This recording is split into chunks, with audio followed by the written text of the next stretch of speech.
Voy a entrevistar a un hombre de consenso. Él tiene una visión productivista, diputado, político, 2 veces presidente de la Unión Industrial Argentina, a José Ignacio de Mendiguren. Él considera que el empresariado argentino que tiene que producir y se sale produciendo, ¿no es cierto? Lo primero que le voy a preguntar es cómo hace para acordar en el frente de todos una visión en donde los empresarios no son tan bien vistos, ¿no? Seguramente él va a tener una respuesta. Contame qué es el BICE. El BICE es el Banco de Inversión y Comercio Exterior. Vino a ser a lo mejor la continuidad de lo que fue el BANADE en la Argentina. ¿Qué es la banca de inversión? La banca de inversión es precisamente la que acompaña una decisión estratégica de un país que cree que tiene la necesidad de desarrollar distintos sectores estratégicos.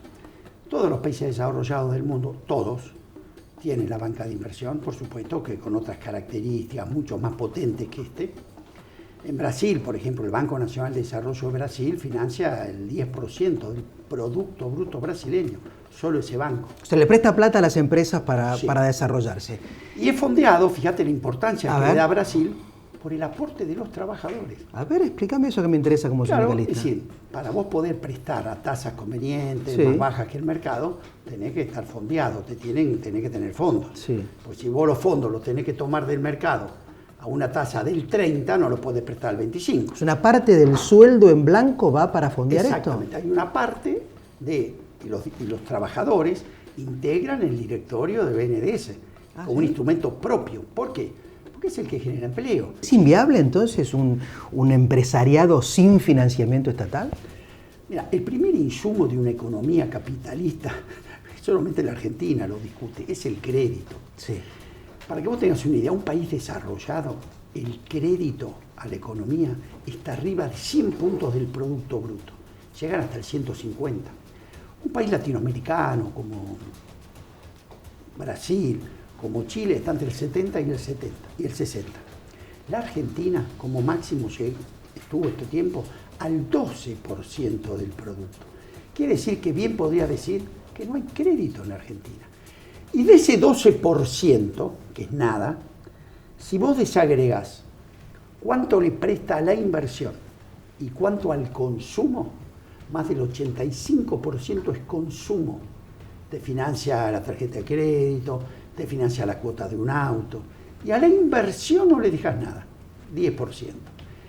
Y cuando vos además de ese 10% que va a la inversión, decís cuánto va a las grandes empresas y a las pymes, otra vez, el 50% va a las grandes. Quiere decir que una pyme en la Argentina, el crédito a la inversión no llega al 2% del producto, es decir, inexistente. Es mágico entonces que vos quieras, hay un proyecto de desarrollo sin crédito.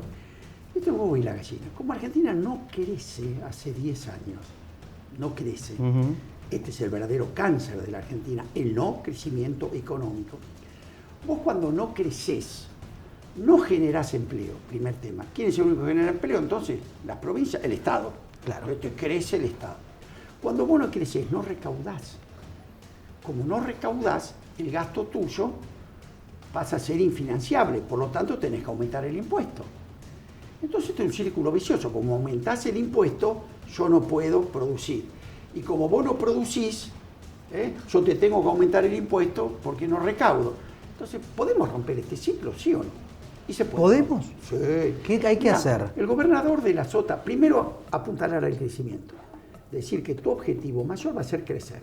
Bueno, pero explícame mejor. El crecimiento, todos estamos de acuerdo con el crecimiento. No, ¿Cómo crecer? No estamos tan de acuerdo. Vos sí que... Porque vos puede crecer una planta así que la riegue. No, todos estamos de acuerdo que crezca, porque si no la riega no crece. El crecimiento tiene condiciones elementales, por ejemplo, financiamiento, por ejemplo, estabilidad macroeconómica, por ejemplo, no retraso cambiario, que lo que prima es premiar a la importación y castigar a la exportación. Todas estas son condiciones que no las podés separar del crecimiento. Un dólar barato hace que vos tiendas a importar en vez de producir. Exactamente. A ver, yo siempre hablo, viste que acá hablamos mucho del populismo, ¿no? Sí. ¿Qué decimos? Populismo lo asociamos cuando la gente, el gobierno le da más a los trabajadores, digamos, que lo que pueden dar. Pero el verdadero populismo que destrozó la Argentina es el populismo financiero. es el populismo del retraso cambiario. ¿Qué significa esto? O sea, para vos el dólar tiene que aumentar. Tiene que tener un punto de equilibrio. ¿Está equilibrado ahora? Y 200 casi no tiene mucho desequilibrio, el problema es la inflación. Pero ¿qué es el populismo cambiario? Cuando vos retrasás el tipo de cambio, ¿qué generás? Una sensación de riqueza aparente. Todos viajamos a Europa, tu casa vale el doble que una que está en Miami, Costa 2 por Sur. 1, claro. Vamos todos Deme 2. 2 por 1. Los gobiernos ganan elecciones. ¿Por qué? Porque esa estabilidad y esa sensación de riqueza hace que la gente esté contenta. O Menem En la convertibilidad entonces había una sensación falsa de estabilidad. Bueno, así terminó. Todos los retrasos cambiarios, todos terminan de dos formas, mal o peor. Ninguno terminó bien. Esa es la base de tu libro, ¿no? La historia no contada, la gran crisis. Para vos la gran crisis es estos 10 años de convertibilidad. Lo que muchos piensan, digamos, los salarios estaban estables, un peso, un dólar, me podía comprar hoy un litro de leche y el año que viene el mismo litro de leche a la misma cantidad de precio. Para vos fue el gran, digamos, caldo de la crisis. La convertibilidad era un excelente plan de estabilización. Era un proyecto, era un plan de estabilización. Salías de la hiper, había que generar un plan. Y era muy bueno para eso, lo hemos dicho. ¿Qué sucedió? Cuando vos convertís un plan de estabilización en un modelo económico y además no cumplís las pautas básicas de la convertibilidad, explota. ¿Se enamoraron de la convertibilidad? ¿Tendría que haber durado un par de años y dejar flotar el dólar? ¿Eso era? O sea, en vez de 1 a 1, 1 a 2, 1 a 3. Fue lo que dijo Cavallo desde el inicio. Yo le escuché a Cavallo decir, miren, nosotros vamos a arrancar con la convertibilidad. ¿Qué va a suceder? Hoy Argentina debe 60.000 millones de deuda externa. Nosotros vamos a privatizar por 30.000. Vamos a bajar la deuda a la mitad. Por otro lado, vamos a privatizar todas las empresas públicas. Conclusión, en vez de ser deficitarias, van a ser superavitarias. Conclusión, el déficit que me generaban no va a estar más. En ese momento, esa economía virtuosa, él mantenía la convertibilidad. Convertibilidad quiere decir que vos, si tenés pesos, te dan dólares. La paridad es la diferencia. ¿A cuánto? Él sacó la foto del 1 a 1. Él creía que al cabo de 4 años, 3 años, la competitividad en Argentina iba a mejorar por arriba de la americana. Conclusión, él iba a flotar y en vez de ser 1 a 1, iba a ser $1, 0,80 centavos. Mirá vos la imaginación. Que pudo haber Iba a sido. crecer el peso sobre el dólar. Claro. ¿Por qué? Porque iba a mejorar la productividad de la Argentina. ¿Qué sucedió? Ahí después se convirtió en magia. Él decía, un peso, un dólar por decreto. Entonces, los servicios públicos se estaban ajustando por dólar y la industria, porque él desindexó la economía, menos para los servicios. Entonces se desbarajustó todo. La Argentina se atrasó el tipo de cambio, la Argentina empieza a no poder exportar, reemplaza el saldo favorable de la balanza comercial, que es clave, son los dólares de verdad que vos necesitas, por endeudamiento. Vas al fondo, te endeudan y vos seguías vivo, hasta que devalúa Brasil. Cuando devalúa Brasil, ya la pérdida de competitividad fue enorme, la economía no cerraba. Para negar el problema, esto es lo que cuento en el libro, ¿qué hacían? Emitían moneda, locuras. Cada provincia tenía su propia moneda, había 18 monedas recorriendo la Argentina. Para pagar, digamos, el gasto público. Como no podías tocar el 1 a 1, cada uno emitía su moneda, en vez de corregir el problema. Y bueno, el fondo te daba la plata, tenías un respirador automático. A principios del año 2000 te dieron un blindaje, casi 40.000 millones. Y vos, en vez de utilizarlo para salir en forma ordenada de la convertibilidad, que es lo que ahora dice Cavallo, que es lo que ahora dice el fondo, te enamoraste y te quedaste adentro. Conclusión, te la comiste. Entonces después apeló a la intangibilidad de los depósitos. Corralito. No, antes. Antes. A ver, él a través de leyes quería desafiar la ley de gravedad. ¿Vos podés sacar una ley que diga los objetos no se van a caer más? Es difícil. Imposible, se van a seguir cayendo. Bueno, él a través de estas leyes decía, intangibilidad de los depósitos, déficit cero. Ahora todo, hago los números, nadie gasto más. Che, pero no se puede. Le saco el sueldo a los jubilados. ¿Cómo? Sí. Si no me alcanza para pagar la deuda, le saco a los jubilados y a los empleados públicos el sueldo. Primera cuenta le dio 13% menos. Fue y le sacó el sueldo a los jubilados y a los empleados públicos. para pagar la deuda. Por supuesto, se siguió cayendo la economía, porque eso que le sacó a los jubilados, además de ser romper el contrato social, se lo sacabas a la demanda de la economía. Cuando hay inflación, ¿no le sacás también a los jubilados y a los trabajadores? Sí. Ahora si querés, vamos a eso. Conclusión. Hizo todo. ¿Pudo parar la fuga? No pudo parar la fuga. Un día se le fueron $1.000 millones, un solo día. El Fondo Monetario le dijo, no te doy más plata, y voló por el aire. Todo esto 2001, vamos al 2021. Vamos, bueno, la gente que nos está mirando, ¿cómo implementamos este desarrollo? Vos sos parte de un gobierno que a veces uno ve particularmente en ese tercio nucleado en la cámpora, una visión antiempresaria. ¿Cómo te sentís en eso?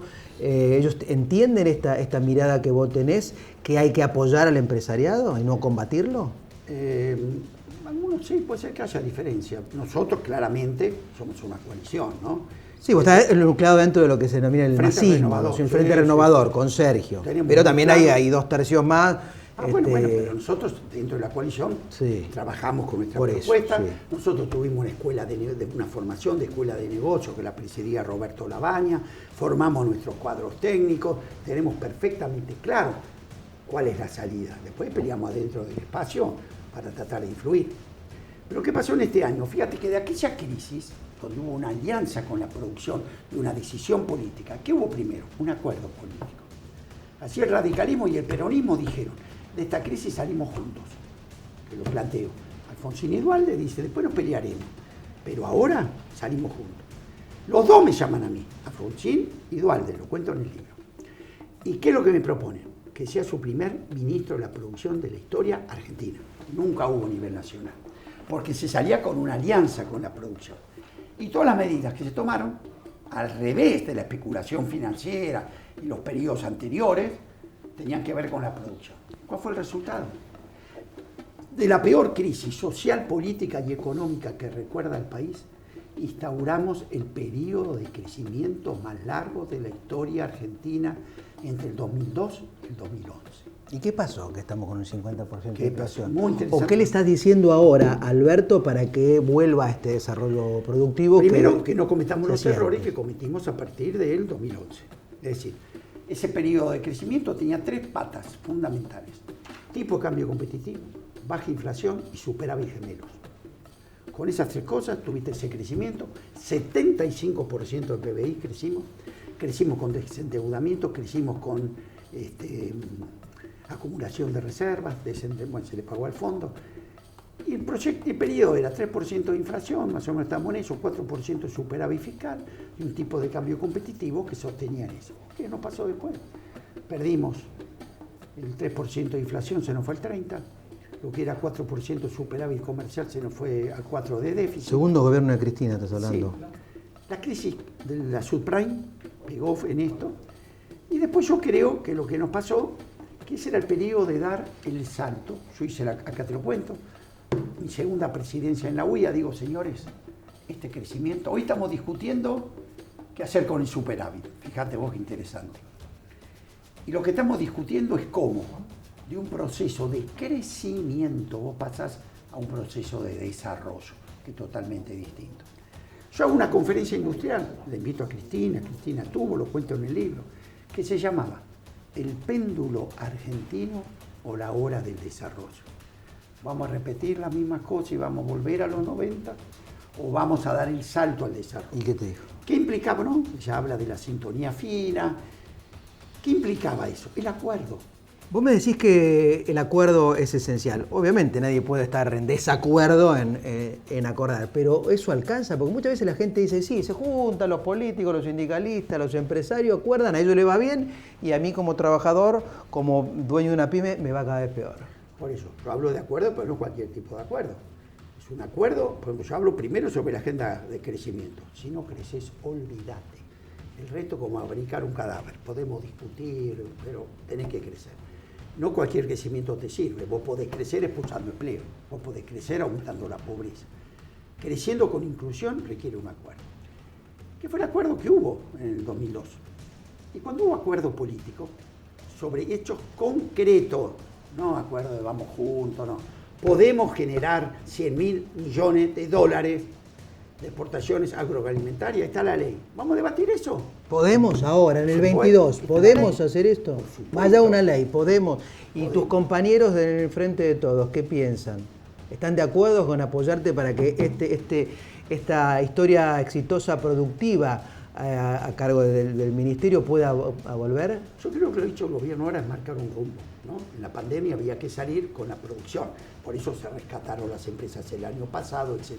Ahora viene la sintonía fina y eso requiere acuerdo. Si vos ves cuando yo presenté el libro, no fue casualidad, yo convoqué a todos, convoqué a la oposición, que estaba presente, convoqué a los trabajadores, estaba la CGT, los dos, Daer y Acuña, estaban los gremios industriales, Caló, Rodolfo Daer, Smith, convoqué a la iglesia, a la pastoral social, el mismo equipo que aquella vez nos ayudó a ponernos de acuerdo, estaba la iglesia. Convoqué a la Universidad de Buenos Aires, la universidad también tiene que estar presente en esa mesa. Y después la política, atrás de objetivos comunes. ¿Y ahí? Por ejemplo. Eso, contame, porque yo creo que nadie puede estar en desacuerdo con lo que vos planteás. Industria nacional, producción, crecimiento, generación de dólares, exportación. La política, digamos, en la cual vos formás parte, ¿no es cierto? ¿Cómo los convences a los tuyos, que son los que están conduciendo hoy, que lo hagamos? Mirá, la Argentina tiene un problema, que no puede anticiparse a las crisis. Es un problema estructural nuestro, lo cuento en un libro.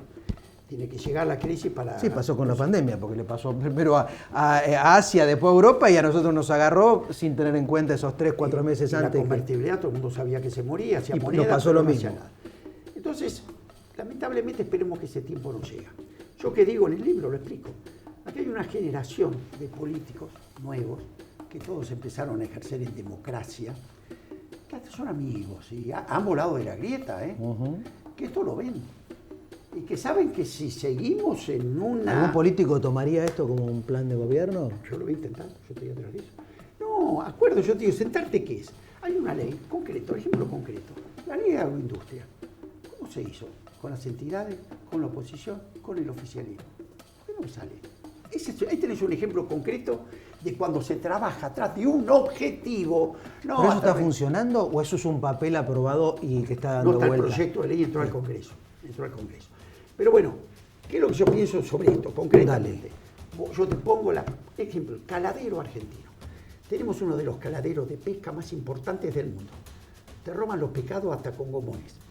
Exportados 1.000 millones. ¿Cómo no me voy a poner a sentar con la oposición y esta dirigencia nueva? No me hables de dirigencia que viene a dirimir problemas de la colonia. No va. Y esta dirigencia tiene que entender que cuando la gente se enoja con todos. Y la gente está muy enojada, acá y en el mundo. En 2001 se enojó mucho. Mucho, nos decían que se vaya. No sé hasta cuándo, el 2021, que estamos terminando, no sé hasta cuándo la gente se va a seguir. Se enojaron con Trump, se enojaron, basta de esto. Yo el otro día dije en un artículo, estamos cabeceando Granada en un gasoducto. Alto riesgo. Paremos. En todo este proyecto, ¿el FMI cómo juega? En tu proyecto sí. ¿Nos necesitamos el FMI o es mejor no pagar la deuda? No. Argentina, yo te digo, yo lo viví al FMI, lo negocié con él en el 2002, no dio vuelta, nos corrió el arco, pero... Le pagaste. Hay que pagar. No te podés ir. Lo que sí podés, esto es muy importante, el fondo te va a decir siempre lo mismo. Ajustá y pagame. Si vos no le llevas otra cosa, estás muerto. Entonces, lo que vos tenés que llevarle al fondo es esto que yo te digo. Acá tenemos en marcha esta cadena agroalimentaria. ¿Y sabe qué pasa? Nos van a entrar 30.000 millones de dólares más. Acá tenés mi plan pesquero. Hoy 2.000 millones, lo voy a llevar 8.000 millones. Mirá la minería. Hoy estoy nada. Y sacan el barro y se lo llevan a Canadá y a Australia para decirme cuánto dio. Vamos a trafilar. Entonces yo le pido el plazo para algo. ¿Vos sabés que tu libro sería un proyecto para que el Fondo Monetario Internacional nos apruebe la continuidad de la deuda? Yo creo que... ¿Nos siga prestando plata? Si vos no le llevas al fondo, ¿cómo vas a cambiar la matriz? Estoy de acuerdo con vos, pero, no hay número pero Guzmán te escucha, porque yo es como que va, viene y dice cosas y ajusta un poquito y estamos esperando que la cosa... Hace los últimos 6 meses nos llevamos hablando de que sí, ya acordamos con el fondo, ya acordamos y todavía no acordamos. Yo conozco, cuando alguien negocia yo por lo general, si vos te mando a negociar por mí, yo no puedo estar diciendo a todos lados, che, entregá porque te saco el poder de negociación. Claro. Lo que a mí, mira, yo estuve con Caldarelli, que era representante del Fondo Monetario, en el 2018, cuando me estaban entregando el crédito de 54.000 millones. Lo recibí con Aldo Piñanelli, mi homenaje a él, con Lavagna, con Sergio Massa. Lo miramos a los ojos a Piñarelli, a Caldarelli. Le dijimos, Caldarelli, vos sabés que no cobrás. Así nomás, me estás prestando 54.000 millones de dólares con este perfil de vencimiento. ¿Qué te dijo? Más la deuda que tenemos y con estos ingresos, ¿cómo haces? Nos miró, riéndose, y me dijo, lo que pasa es que ustedes, el gobierno, nos pidió un plan de estabilización, no un plan de crecimiento. Una locura. Lo que está diciendo, tenés razón. ¿Cómo vas a estabilizar sin crecer? ¿Qué sucedió? Lo mismo. Ahora vos fíjate, me prestás 54.000 millones cuando tenía un déficit de la balanza de 30.000. Y ahora no me renovás que tengo un superávit de 14.000. Entonces yo creo que acá hace falta una buena negociación, ¿no? Pero yo mostraría los números, a dónde voy. O sea, vos le dirías a Guzmán, anda con mi libro y es más probable que arregle con el fondo. El libro te marca sí, los hechos concretos. Acá está esta ley, y esta ley la votamos, o la hicimos, la oposición y nosotros, porque esto después hablo yo del acuerdo. Si vos querés acordar, como dijo Alfonsín y Dualde, salgamos juntos, después el año que viene nos peleamos. Bueno, está claro que vos sos un acuerdista, te llevo a la política. ¿Por qué perdió el Frente de Todos ahora la elección? Para mí, primero porque cometimos errores, no cabe duda. Decime dos errores que habría que corregir para no volver a perder la próxima elección. Es difícil, porque yo creo que yo hubiera tomado el rumbo, fue el correcto. Nosotros salimos al rescate de la economía el año pasado. Yo soy pyme, yo asistí al... Cerraron muchas pymes, ¿no? El año pasado, pero yo habían cerrado 30.000 con lo anterior y no había pandemia.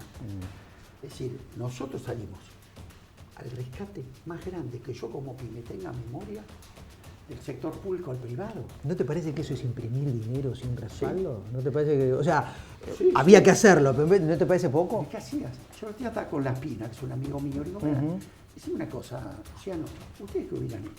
Acá se acaba la discusión, ¿vos qué hubieras hecho? ¿Me hubieras emitido? ¿Qué hizo Estados Unidos? Que tiene estabilidad, ¿qué hizo? 13% del PBI de déficit. Y la inflación más que la triplicó. Pero salió o no al rescate de su economía, la dejó caer. Pero mantuvo la economía. No solamente atendió la salud. Estados Unidos mantuvo la economía. Nosotros como que, viste ese fanatismo que tenía el presidente por salud, porque de la pobreza se vuelve en cambio de la muerte, ¿no? ¿No te parece que eso fue muy dogmático? No, yo creo que es contrafáctico. De la pandemia nadie sabía nada. Lo único que sabía cuando había empezado. ¿Le recomendarías, Alberto, que vuelvan a cerrar todo ahora en el invierno que viene? Vos tenés que ver lo que pasa en el mundo, la magnitud. Sigue creciendo esto. Va a haber pandemia, el virus no se acaba, ¿viste? Porque hay todo el alfabeto griego, ¿viste? De virus. Pendiente, pero es hoy. Estamos, qué sé yo, en abril del 2022. ¿Qué le decís, Alberto? Él te llama y te dice, ¿qué hago? ¿Cierro toda la economía y vuelvo a la salud? ¿Como dice el 2020 o no? Cuando gobernás, tenés la responsabilidad de tomar la decisión. Y todas las decisiones tienen costos. Vos tenés que priorizar. ¿Qué costo prefiero pagar? ¿Que me critiquen porque se quedaron más en la casa o que me critiquen porque se murieron? Y eso tenés que decidir. Yo te pregunto, Italia, ¿tienen pobreza? Nada. ¿Tienen asentamiento, viste, villa? Nada. ¿Tienen un sistema hospitalario sólido? Sí. Los agarró el pico de pandemia y los muertos lo tenían en la vereda. Yo te pregunto, si ese pico nos agarra acá, con 40% de pobreza, 2.200 asentamientos entre Capital y Gran Buenos Aires, y en los hospitales no es que no había respiradores, no había gasa. ¿Qué hubiera pasado? No me lo quiero imaginar. Pero igual hubo 120.000 muertos. Llevamos. No es que digas, salvamos un montón. Yo vuelvo a repetir. No fueron pocos los que se fueron. Fácil, ¿no? Yo siempre digo lo mismo. A mí me critican la salida de la convertibilidad, el mingo que discuto. ¿Sabes qué digo? ¿Vos qué hubieras hecho? Te la das vuelta. Y te doy 20 años de ventaja, porque a mí me tocó actuar día a día, diciendo, si me caigo, ¿quién viene? Juan Pablo II. Habían pasado 5 presidentes en 10 días. Y tenías que seguir para adelante. Y tenías que tomar decisiones. Ahora después aparecen todos estos que todavía critican. Y hoy no te dicen que hubieran hecho. Entonces es contrafáctico la pandemia, la verdad, ojalá que salgamos. Fue un drama. Pero fue un drama en el mundo. Como Merkel. ¿Vos sabés lo que es Merkel? un estadista reconocida por toda Europa y perdió la elección. No sé qué te podría decir. Pues yo creo que en eso lo que tenés que estar es unido. A mí me gustó mucho al principio cuando Rodríguez Larreta y ellos, salían los tres, se ocupaban. Ahora, ¿qué pasa? Después abajo vos tenés en la Argentina los que gobiernan y tienen responsabilidades y los que tiran piedra porque no tienen responsabilidad. Eso pasa. Entonces yo decía, había que por un lado Rodríguez Larreta, asustado porque gobernaba, nos llamaba a quedarnos en casa. Y otros nos decían que salgamos a la marcha, que quememos barbijo, salían con el flota, ¿te acordás? Me decía Joan Marley. Entonces, si vienen, a ver si podemos aprender, pero yo no me vas a encontrar en la grieta. Ante problemas serios, los pueblos están juntos. Después queda tiempo para dividirse. Y la gente creo que hoy va a valorar a aquellos dirigentes que entiendan lo que le está pasando y que se maten por conseguirle trabajo. Que sin crecimiento no hay trabajo. Por eso insisto, el otro día, mirá la primera fila. Todos segunda, estaban. Todos. Bueno, lo escucho atentamente. Tiene un programa, tiene un proyecto de producción, tiene experiencia, fue ministro, es parte del gobierno y seguramente va a convencer al oficialismo para que salgamos de esta crisis, porque 40 y pico, 42% ya de pobres y 55% de inflación. Es inviable, hay que conseguir más trabajo. Yo coincido con José Ignacio de Mendiguren. Gracias. Gracias a vos.